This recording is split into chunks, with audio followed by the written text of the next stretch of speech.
Former Quezon City Mayor Herbert Baustista has joined the COVID-19 frontliners. Bautista returned to service as Commanding General of the Philippine Army Reserve Force.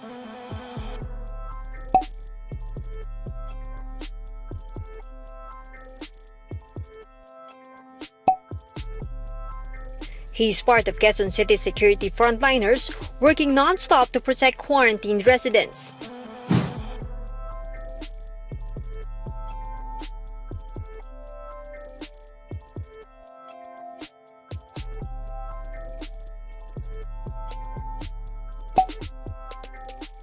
Bautista also joined round-the-clock inspections in Quezon City, including Tangdang Sora, which he said is QC's ground zero.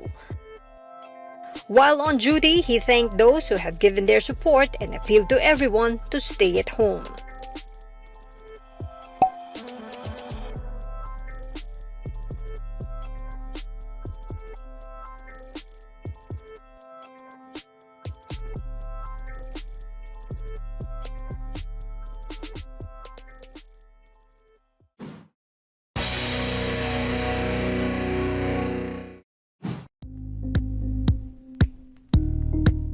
Thank you for watching Politico TV. Please like and subscribe to our channel for more videos.